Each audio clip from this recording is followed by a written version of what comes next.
Regardez ce qui se passe lorsqu'après avoir une bougie rouge, on a une première bougie verte. Très généralement, vous avez une autre bougie verte. Très généralement. Et c'est intéressant parce qu'on risque de voir cela se produire demain avec une première bougie verte, ce qui vous donnerait un avantage considérable sur ce qui pourrait se produire la séance d'après. On va voir ce que ça donne statistiquement dans cette vidéo. Salut, c'est Radou, je suis content de vous retrouver pour la mise à jour de l'analyse technique du CAC 40 avec un rebond qui a eu lieu et qui est très chétif ce rebond parce qu'effectivement, on le savait, on avait dessiné vendredi un pin bar et on a testé une stratégie qu'on a vu qui était efficace dans plus de 60% des cas lorsqu'on a un pin bar comme ça, c'est de prendre la distance parcourue vers le bas, enfin les plus bas de la bougie, c'était 1%. J'ai testé ça avec vous il y a 2 semaines et j'en ai parlé vendredi et visé la même distance mais au-dessus de la clôture. Et vous voyez, l'objectif aurait été là, on a même fait un peu plus, on a fait 1,33%. Donc en ce sens, c'était réussi. Néanmoins, la physionomie de la bougie du jour est assez pauvre, hein, puisque vous voyez, au-delà de la hausse de 0,5% à laquelle on assiste, on voit que l'on termine dans la moitié basse de la bougie. Autrement dit, cette longue mèche haute traduit sur tous les dégagements. Il y a eu une débandade en fin de séance et une débandade qui est compréhensible au regard du fait que le rebond a été extrêmement violent. On est venu chercher les 38% de Fibonacci. Hein. Regardez, c'est pas rien quand même. Hein. Pour un rebond, c'est encore une fois assez glorieux et malheureusement, elle a fait très vite. Donc du coup, certains sont sortis sans demander leur reste.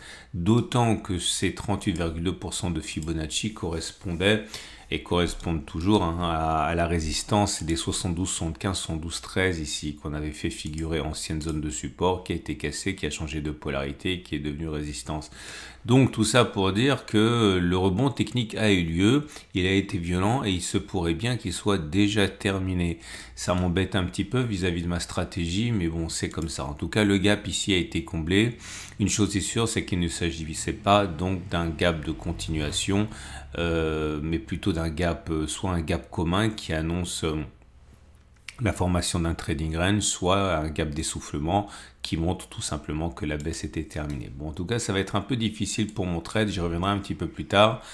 Il demeure que les bougies Aiki Nashi, on en a parlé pas plus tard que la vidéo précédente, délivrent un signal intéressant mais qui n'est pas haussier. Alors pourquoi? C'est un signal d'affaiblissement de la tendance baissière tout simplement. Alors, regardez, je vais essayer de vous donner un coup d'avance pour la séance de demain. Ça va être le but du backtest du jour. Mais vous voyez, on a une séquence rouge ici. Attention, les bougies Aiki Nashi ne sont pas aussi simples à comprendre que les bougies classique. En fait, si vous voulez, pour faire simple et raccourcir, la bougie Aiki Nashi est calculée avec la moyenne entre la séance du jour et la séance de la baisse. Et ça, pour les plus hauts, plus bas, pour la clôture, etc. Donc, c'est un peu plus compliqué que simplement un chandelier japonais. Mais en tout cas, voilà l'idée. Lorsque c'est rouge, long et sans mèche haute, on dit que c'est une bougie qui est fortement baissière, comme celle-ci et comme celle-ci, ou encore comme celle-ci, comme celle-ci. Et j'avais expliqué, et je vous invite à regarder la vidéo de vendredi, que normalement, lorsque suite à une séquence de bougies rouges, on a une première bougie verte, comme c'est le cas ici ou là, eh bien, normalement, c'est pas la seule bougie verte, il y en a d'autres derrière. J'en ai parlé, mais je l'avais pas testé, on va le tester aujourd'hui. Pourquoi ? Alors même que nous n'avons pas de bougie rouge, parce que justement, vous risquez d'en avoir une demain mardi, donc autant être prêt maintenant. Donc l'idée, c'est que là, par exemple, vous voyez, vous avez deux bougies, deux pouces verts et un pouce rouge. Pourquoi? Parce qu'on a une séquence de bougies rouges, on a une première bougie verte, et derrière, on a eu, comme vous pouvez le voir, un autre bougie verte, donc c'est le premier pouce vert, puis encore une bougie verte, c'est encore le pouce vert, mais par contre la quatrième bougie de la séquence était rouge, donc c'est un pouce rouge. Là pareil, vous avez du rouge, ok, bougie verte, ok, bougie suivante verte, donc confirmation, une première bougie verte après une deuxième bougie verte après une première bougie verte si vous voulez, puis encore une bougie verte, par contre celle d'après était rouge. Et là vous avez 3 pouces verts, pourquoi? Parce que vous avez votre séquence rouge, vous avez une première bougie verte, à ce niveau on pouvait être positif, on pouvait être optimiste et effectivement on a eu après une bougie verte, puis encore une bougie verte, puis encore une bougie verte, ou si vous voulez, c'est une séquence à 4 bougies vertes. ok, puisque c'est à partir de la bougie suivante que l'on comptabilise. Donc voilà, vous avez compris, c'est pas très compliqué. Attention, ça a l'air de fonctionner tout le temps, ou plutôt bien, mais ça n'est pas toujours le cas. Par exemple, là, ça n'a pas du tout fonctionné. Vous voyez, vous avez votre bougie rouge, vous avez votre première bougie verte, et derrière la première bougie, dès la première bougie suivante, c'est rouge. Donc on n'a pas eu ni de première bougie verte après une première bougie verte, et encore moins de deuxième ou de troisième. Ok, donc je fais défiler. Là encore, vous voyez, ça n'a pas du tout fonctionné. Vous avez 3 pouces rouges, puisque vous avez eu, voilà, une séquence, vous avez une bougie rouge, puis une bougie verte, puis derrière ça a été rouge, rouge, rouge. Ok, donc je continue, et j'ai fait le test pour vous. J'ai fait le test pour vous 47 fois, parce que c'était assez facile. Et au bout de 47 fois, on peut tirer les conclusions suivantes. Ok ?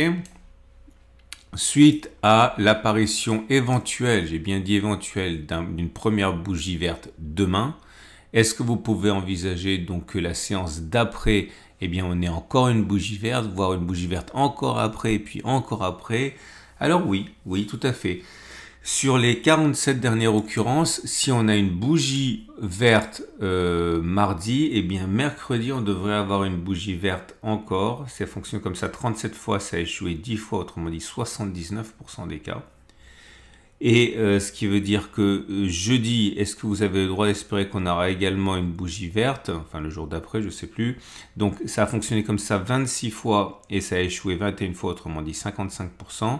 Et est-ce qu'on peut espérer 3 bougies vertes à Ekinashi après une première bougie verte?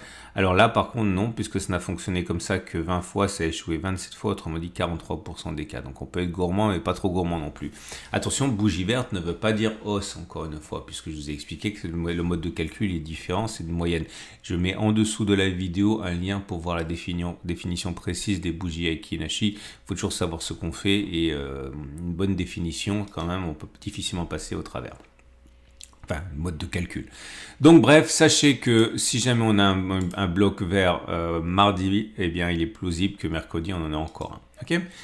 Pour l'instant, ce n'est pas le cas. Ok, vous l'aurez remarqué. Et ce qui nous amène aux autres éléments techniques. Ben, pas grand chose. Hein. La moyenne mobile à cette période, elle est toujours descendante. D'ailleurs, elle a capé les cours. Tendance immédiate toujours baissière. Moyenne mobile à 20 périodes neutre, non, toujours baissière aussi. Et tendance générale, donc pardon, je dis n'importe quoi, tendance immédiate baissière, tendance de générale baissière, tendance de fond baissière également. Bon, ça se voit pas bien, mais si je dézoome un peu, on voit bien que ça descend. Hein. Donc tendance de fond baissière aussi.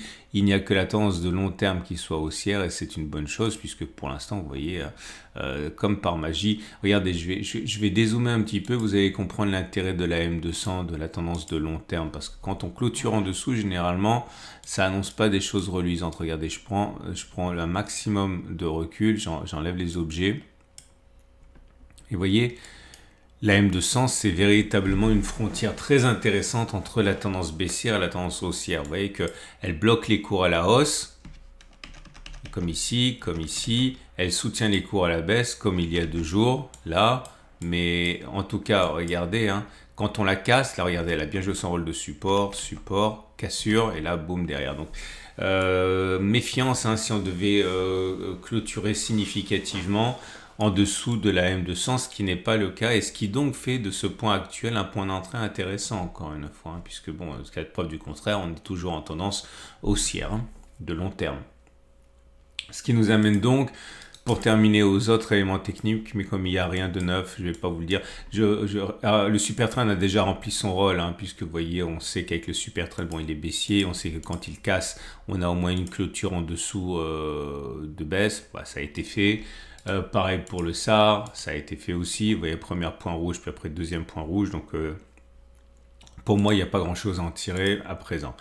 Et on va donc terminer avec les trades du jour. Bah, du coup, c'est très très simple puisque vous pouvez éventuellement acheter maintenant en pariant sur le fait que la moyenne mobile à 200 jours va être préservée parce qu'elle a tendance à jouer plus souvent son rôle de support que d'être cassée. Okay, donc l'idée, c'est que vous pouvez acheter maintenant. mettre un stop de protection, on va dire à quelque part en dessous de la M200, voilà, par exemple en dessous de ce support 71,50, 70,50, en imaginant qu'il soit travaillé à 2,4%, et puis si vous pariez qu'à terme on va revenir au moins sur votre rendez-vous avec IG. IG, bien plus que du trading, une équipe d'experts à vos côtés. Sur les plus hauts et a fortiori au moins à 2,4%, vous avez un ratio gain-risque supérieur à 1. Si vous êtes... ah oui, j'ai oublié de le dire, on a une étoile du matin. Ok, ici, vous voyez, séquence rouge, vert, rouge. Il ne faut pas que les corps se chevauchent. Les mèches peuvent se chevaucher comme les mèches de la bougie 2 et le corps de la bougie 3. Donc il peut y avoir un chevauchement des mèches ou des corps et des mèches, mais pas des corps et des corps. Ce qui est, faites-moi confiance, c'est le cas ici. Autrement dit, c'est une étoile du matin et c'est généralement un signe haussier. Je vous montre, j'en ai identifié 3 pour vous, les 3 dernières ici. Ok, donc vous voyez cette séquence. Rouge, vert, rouge. La bougie 2 peut être vert ou rouge ou un doji. Ce qu'il faut que la bougie 1 soit rouge, que la bougie 3 soit verte et que la bougie du milieu peut être vert, rouge ou doji. Alors attention, là les puristes vont dire que c'est pas une étoile du matin parce qu'ils aiment bien que l'étoile du matin soit en bas d'une phase de baisse. C'est vrai, c'est totalement vrai, mais c'est vrai que pour des soucis de backtesting, c'est plus facile de les prendre tous. Donc j'ai pris celui-là. Là encore, vous voyez, il y a une hausse. Donc vert, rouge, vert. Les corps ne se chevauchent pas. Derrière, il y a une hausse. Ou encore là, ok, rouge, vert, rouge. Et derrière, il y a une hausse. Tout ça pour dire que ça peut être pas mal. Okay, bon, alors maintenant, qu'est-ce qu'on fait? Alors, si vous êtes haussier, vous pouvez trader tout ce que j'ai raconté là, notamment l'étoile du matin. Ok, stop de protection en dessous des plus bas, plus un pouillem, voilà, par là, au cas où il y aurait une dernière mèche assassine, et puis viser un retour sur les, au moins la même distance mais vers le haut, et pourquoi pas un retour sur les plus hauts. Si vous êtes baissier, vous avez un bon point d'entrée ici, parce que, enfin pas aussi bon qu'en séance de lundi, mais... D'ailleurs, c'est une petite parenthèse. Pour être complètement transparent, si j'avais su qu'on aurait rebondi aussi violemment lorsque j'ai fait ma vidéo vendredi, j'aurais pris mes profits. Okay, parce que c'est un trade entre guillemets assez facile, assez rapide. Je sais que j'avais dit qu'à l'origine, j'attendais que ça rebondisse davantage.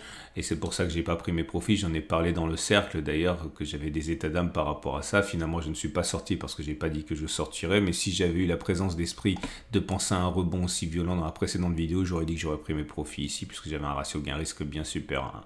Bon, pour la petite histoire, je l'ai pas fait. Mais en tout cas, moi, mon stop de protection, je vais le mettre maintenant sur mon point d'entrée. Alors, vous, c'est mon point d'entrée. J'étais rentré à 71,10. Ok, donc je vais continuer. Voilà, il est là, 71,10. Et là, pour le coup, je préviens, comme à mon avis, c'est un rebond qui peut s'essouffler à n'importe quel moment, je vais, si jamais on revient simplement sur les plus hauts d'hier, c'est-à-dire clairement 72,59, ici si on revient sur, je sortirai, parce que c'est ce que je voulais faire, que j'ai pas pu faire parce que je vous ai pas prévenu avant, c'est toujours la même chose, mais si on fait ça, j'aurai un très bon ratio gain-risque, puisque c'est, voilà, ça fait entre le pin bar, et les plus hauts auxquels je sortirai, donc un stop de protection là à 1%, avec un objectif à 3%, ça fait 1,3 de ratio gain-risque, moi ça me va. Bref, vous aurez compris, pour l'instant je mets mon stop de protection sur mon point d'entrée et je sortirai si jamais on va chercher les plus hauts de lundi. Ok ?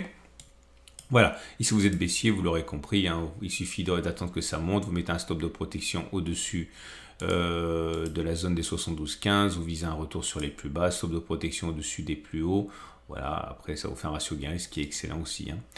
Donc, excellente journée, vous avez plein de vidéos qui vous attendent, notamment, vous le savez, préparer votre retraite, la préparation de la semaine de trading, l'or, etc. Bref, plein de choses, c'est une excellente journée et je vous dis à demain pour la mise à jour.